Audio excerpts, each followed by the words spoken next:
David. Oh, Michelle. Oh, I'm surprised. I know. Well, no, because it's a bite size. It's a bite size because, you know what, I don't think we've talked enough about the Queen. I don't actually think anyone has heard anything about the Queen. No, did you know she died? No, I had no idea. Shocking. Stop. Right? When I found out, I was like, geez, that's a very slow carriage. Yeah, I feel like that flew under the radar, all that kind of news. God, I was so sick of it by the end. Saturated. Oh, mate, I was Saturated. like, we were dripping in royalty. Now, here's the great thing. I sat down, the head of MI6, Yep. C, that's his name, C. C. C, yes. Like as in the letter? The letter C is the head of MI6. You can just call them C. Is that a real name or is that what the name he's been given? No, that is the designated name. Once you become the head of MI6, you're C. Oh my God, I love it. Yeah. Now, C sent his condolences to the palace, Yep. saying, you know, she was so good and it was always a thrill of mine to give her her regular briefing. Great. And A suddenly thrill. everyone A thrill. went, wait. Queen Elizabeth was getting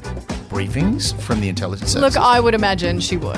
Well, she gets the red box from the Prime Minister, which is this is what's been going on in Parliament. Hmm. So, of course, and also, let's be honest, as much as we go, oh, the bloody monarchy and they're just a figurehead, and she was the Queen. It The was Queen, her realm. And Queen Elizabeth was incredible. I mean, she was basically this one-woman show who got her country through war, who, has gone through, really challenging times. Some terrible stuff. I mean, the interesting thing for me was the fact that when she started, when her father died, when King George died, she was in Kenya. Yep. And she was one of the last people to know because no one told her. And they couldn't just go, oh, quick, here. It wasn't on Twitter. They had to send a cable to the embassy, and the guy with the codes for the cable was on holidays that day. So she found out about it when a journalist rang her press secretary to say, is it true your dad's dead? Yeah. And then she had to ring Buckingham Palace on a trunk line and yada, yada, yada. I mean, also, I find it incredibly fascinating that if it wasn't for her uncle abdicating, she wouldn't even be in line for the throne. Yeah, exactly. Right. So she never wanted the job. She was never trained for the job. It wasn't her job. Correct. Now, here's an interesting thing.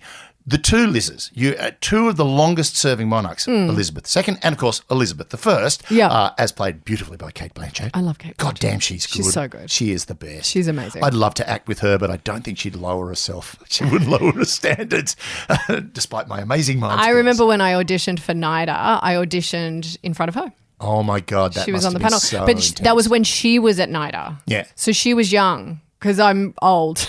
Yeah.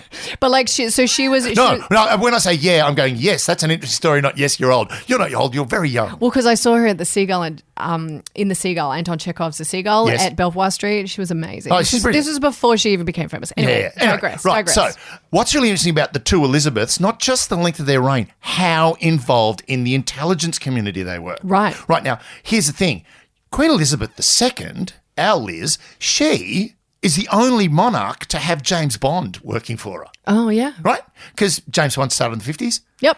Just after she became queen. So James Bond has been literally her little spy. Yeah. Right? Now, there's another interesting story, but first I'm going to go back to Liz I. Okay. Liz I pretty much invented the entire, British intelligence system. How?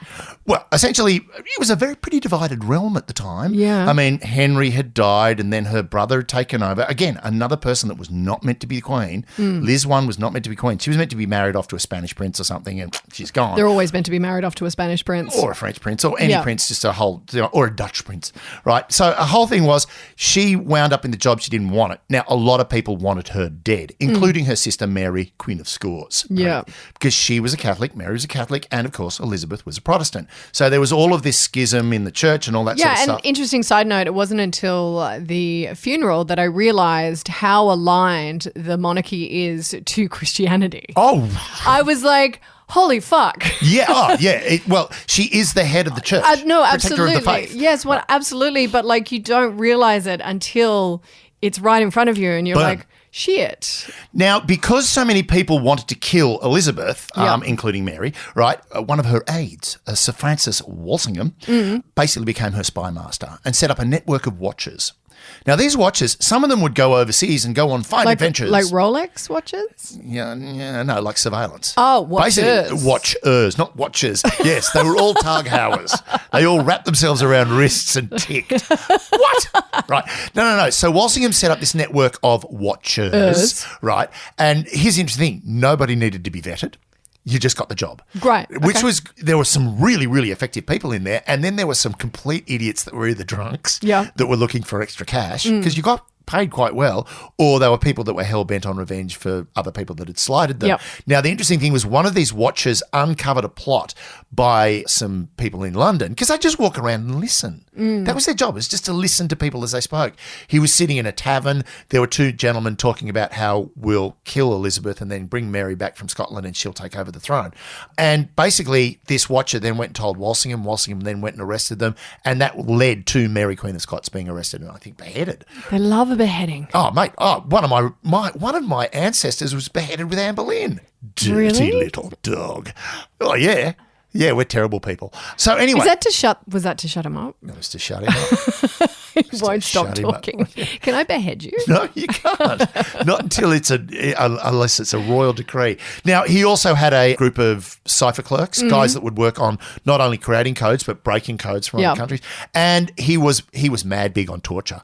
Oh, love a man who loves mad torture. big on torture, right? The Tower of London, he used to hang out there a lot, and he would get people to talk. Now, one of the ones I really like, though, this is the most important guy, and this is a very interesting fact, is a man by the name of John Dee. John Dee. John Dee, who was an alchemist, astronomer, magician, and spy. Oh. Yes, he was actually Liz One's source. Like, he was an informant in the Spanish court. He went over to the Spanish court as an English gentleman and went, I like the cut of your Spanish jib, but then was reporting back to Elizabeth on everything they were doing. But here's a really interesting, this is my big takeaway point. Okay. Right. Guess what he signed all of his messages to Elizabeth with? What? 007. Did not. He did. He Stop. signed it 007, 007. which makes me think maybe Fleming saw that in the history books. It would have to. It has to come from It somewhere. has to come from that. That is probably one of the most fascinating tidbits I've learned today. Which means there are only two sovereigns that have ever had James Bond working for them, and they're both called Elizabeth. Oh my God, this is so good. Brilliant, right. Now, interestingly enough, he also predicted the storm. A lot of people said, well, he was an alchemist and could turn base metal into gold, and he was an astronomer, so he knew what was going to happen in the future, and he was a magician. He predicted the storm that destroyed the Spanish Armada that was coming to invade England. A lot of people went, no, he caused it. Right. I just think he was the Tim Bailey of Elizabethan England. Was he? Yeah, g'day, Your Majesty. Oh, it's going to be terrible out there. I wouldn't want to be the Spanish Armada today. No, it's drips and drops on rooftops and crops. Whoa, gee, you really know his work, don't you? Yeah, I do. Yeah, I do. Now, going to Liz 2 and her intelligence associations. Yep. There was a gentleman by the name of Sir Anthony Blunt. Blunt. Yes, he was the purveyor of the King's portraits. Okay. He was given that job in 1945. What's a purveyor? A purveyor. He basically looked after the paintings. Right. So he looked after the artwork in Buckingham Palace and How is Windsor that even a Castle. fucking job? Dude, have you seen the artwork these people I know, own? but like you just kind of stand there and look after art. Like, Yeah, dust it. Yeah, You I know. Straighten it. You just walk around the palace straightening everything. Yeah. Right, so Anthony Blunt. The thing about Anthony Blunt was in 1935 he went across to Moscow. Yep. He went to Russia because he was in Cambridge. Sound familiar? Yes. Became Burgess, Meredith McLean, and Cambridge Philby. 5? Cambridge 5. The fifth was Blunt. Ah. But the thing is, they didn't know about Philby. They didn't know about Burgess, McLean, Meredith. They didn't know any about it. But from about 1939, they knew Blunt was probably working for the Russians. Right. MI6 went. So they were setting him up. No. This is the thing. He was the third cousin of the Queen Mother. So at the time, Queen Elizabeth, George's wife. Yeah. Queen Elizabeth's mother, right? The Queen Mother, right? He was her third cousin, so he couldn't possibly be bad. Even if he is, he couldn't possibly. I mean, it sounds familiar. Prince Andrew? Yeah, hello? Yeah, hello. Right, so anyway, he was recruited by the KGB in 1935 and then worked as a recruiter for the KGB, despite the fact that when war broke out, they went, hey, let's put him in naval intelligence. Right? I find it so fascinating that a monarchist would be pro-Russian. Yeah, I don't know. Yeah. Particularly after what happened to the monarchy in Russia. Yeah. Now, here's the thing. He was long suspected by the MI5 as being a KGB mole and was repeatedly interviewed about it and never said anything. What's interesting is his KGB handlers hated him. They said he was a prig, he was arrogant, and as one of them described him, he was nothing but an ideological shit. Right? So this is Blunt. Now, it kept going. They kept plugging away at him until finally in 1963 he confessed. Right. He went, yes, so I work for the Russians. What are you going to do about it? They did nothing.